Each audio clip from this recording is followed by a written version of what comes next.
Hi రాజు గారు. Hello అండి. ఈరోజు ఎవరు ఈమెయిల్ చేశారో చూద్దామా? ఓకేనండి. ఓకే, సో సుచిత్ర గారు మెయిల్ చేశారు రాజు గారు మల్కాజ్గిరి నుంచి. ఓకే. పొన్నగంటి పప్పు తయారు చేసి చూపించమని అడుగుతున్నారు. ఓకే, సో పొన్నగంటి కూర పొన్నగంటి ఆకుకూర అనుకుంటా. ఎస్ అండి. సో మంచి టేస్టీగా వస్తుంది, అలాగే మంచి హెల్దీ కూడా ఇది. సో ఇది కూడా మనకి సీజనల్ గా ఏమన్నా దొరుకుతుందా? ఎప్పుడు దొరుకుతుందా? వింటర్ లో కొంచెం ఎక్కువ దొరుకుతుంది, సో మిగతా సీజన్ లో కొంచెం తక్కువగా అనుకోండి. బట్ దొరికినప్పుడు చేసుకోవడం చాలా మంచిది ఇది. ఓకే, సో హెల్త్ వైస్ గా చాలా బెటర్ అనమాట ఇది. ఓకే ఓకే, సో మామూలు మన ఆకుకూర పప్పు లాగా చేసేసుకోవడం ఈజీగానే చేసుకోవడం అండి.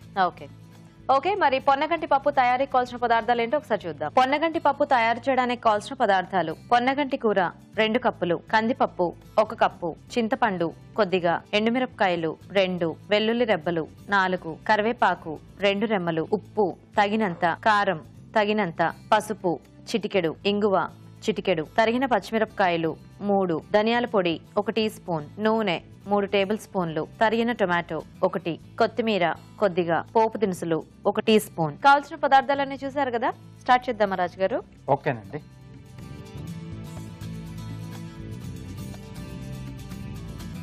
సో ఇక్కడ ముందుగా అంటే మనం పప్పు ఇలా మెత్తగా ఉడికించి పెట్టేసుకోవాలి. ఓకే ఓకే, సో బాగా కలిసిపోతుంది అనమాట ఇప్పుడు మనకు. సో ముందుగా పోపు పెట్టేసుకున్నాండి. ఓకే, సో అంటే ఆకుకూర పప్పులో దీంట్లో ఉడికించాల్సిన పని ఏం లేదు మనకి. లేదు, విడిగా ఇక్కడ పోపుతో పాటుగా మనం కొంచెం వేయించేస్తాం, అది సరిపోతుంది. ఓకే, సో దీంట్లో ఎండుమిరపకాయలు, అలాగే పోపు దినుసులు, జీలకర్ర, ఆవాలు ఈ రెండే వాడుతున్నాం అండి. ఓకే, సో కొంచెం ఆవాలు కొంచెం చిట్పట్లాడాలి. సో పప్పు కాబట్టి మనకు కొంచెం బాగా వేగితేనే పోపు, అవును, సో టేస్ట్ అనేది మనకు బాగా వస్తుంది. యాక్చువల్ గా పప్పుల్లోకి కొంచెం పోపు మాడినట్టు అయినా కూడా ఏంటో ఆ టేస్ట్ బాగున్నట్టు కొంచెం మాడాలి, అంటే ఎండుమిరపకాయలు కూడా కొంచెం నల్లగా అవుతేనే మనకు టేస్ట్ బాగుంటుంది. అంటే అదేదో మంచి టేస్ట్ ఇస్తుంది పప్పుకి. ఎస్. ఓకే, సో ఇక్కడ పచ్చిమిరపకాయలు, అలాగే వెల్లుల్లి రెబ్బలు, ఓకే, కరివేపాకు, కొద్దిగా ఇంగువ అండి. సో ఈ పోపు కొంచెం వేగిన తర్వాత సో దీంట్లో ఆకండి, పొన్నగంటి ఆకు కొంచెం క్లీన్ చేసి పెట్టేసుకోవాలి. ఇదేం కట్ చేసుకోక్కర్లేదా రాజు గారు? పర్లేదు, చిన్నగానే ఉంటుంది కదా. ఓకే, బాగానే వస్తుంది. సో ఇక్కడ మనకు అక్కడక్కడ ఆకాకుగా కనిపిస్తూ ఉంటుంది. సో పప్పుతో పాటు ఉడికిస్తే ఏంటంటే మొత్తం కలిసిపోతుంది. సో కొంచెం వేగాలి మన కాకు. సో మూత పెట్టేసేద్దాం. సో జనరల్ గా అదంతా కొంచెం దగ్గరగా అయిపోతుంది కదా, అప్పుడు మనం మిగతా యాడ్ చేసేసుకోవచ్చు. ఎస్ అండి. ఓకేనా రాజు గారు? ఓకే అండి, కొంచెం దగ్గరకు వచ్చేసింది కదా. సో ఇప్పుడు దీంట్లో సరిపడా ఉప్పు, అంటే మనకు పప్పు కూడా చూసుకొని క్వాంటిటీ సరిపడా యాడ్ చేసుకోవాలి. కారం, కొద్దిగా పసుపు, సో తర్వాత టొమాటో ముక్కలు, కొద్దిగా చింతపండు అండి. సో ఈ పులుపు కూడా ఉంటే బాగుంటుంది.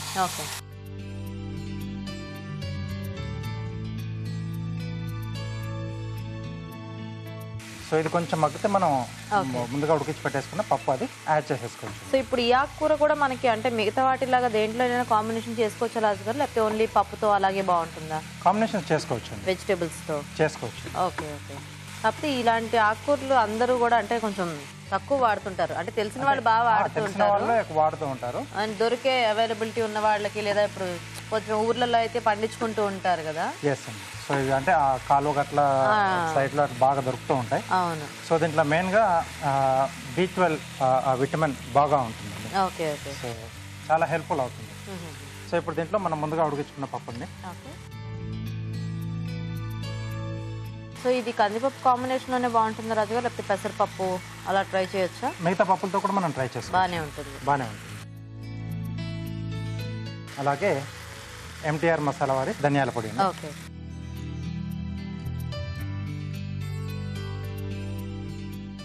కొద్దిగా వాటర్ వేస్తారా?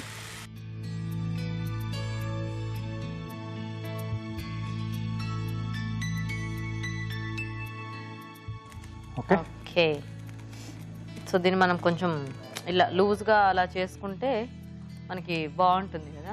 బాగుంటుందండి. సో ముందుగా కంటే కొంచెం ఇలా లూజ్ గా ఉంటేనే బాగుంటుంది. అండ్ పప్పులో చక్కగా మంచి కాంబినేషన్స్ ఉంటాయి కాబట్టి మనం ఏదైనా ఫ్రై చేసుకున్నా లేకపోతే ఒడియాలు లాంటివి వేయించుకున్నా సో సూపర్ గా టేస్టీగా ఉంటుంది. అండ్ ఆకుకూరలు కూడా ఎప్పుడంటే మనకి రెగ్యులర్ గా దొరికేవే కాకుండా అప్పుడప్పుడు ఎప్పుడైనా మార్కెట్ లో కొంచెం కొత్త రకం ఆకులు ఏమైనా కనిపిస్తే తెచ్చి ట్రై చేసుకుంటే తెలుస్తుంది దాని టేస్ట్ ఎలా ఉంటుంది. ఒకసారి టేస్ట్ చేస్తే కానీ వాళ్ళకి తెలియదు. సో బాగుంటే చాలా మంది ఏంటంటే మనం కొత్త వాటి జోలికి అసలు పోరు. సో కొద్దిగా కొత్తిమీర. ఓకే ఓకే, సో పప్పు రెడీ అయిపోయింది.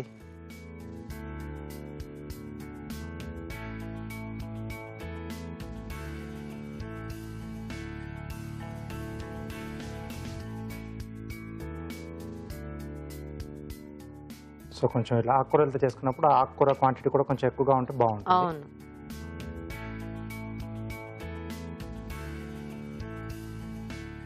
సో ఏవైనా ఆకుకూరల కాంబినేషన్స్ మనకి చాలా ఫాస్ట్ గానే అయిపోతాయి కాబట్టి చక్కగా మనకు సీజనల్ గా దొరికేవి లేదా అప్పుడప్పుడు కొంచెం కొత్త వాటితో ట్రై చేస్తూ ఉంటే రెసిపీస్ మారుతూ ఉంటాయి. లేదంటే పప్పు ఆకుకూర అనగానే ఎప్పుడు ఆ తోటకూర పాలకూర ఇలా ఫిక్స్ అయిపోతూ ఉంటాం. కొద్దిగా కొత్తిమీర. ఓకే, సో పొన్నగంటి పప్పు రెడీ అండి.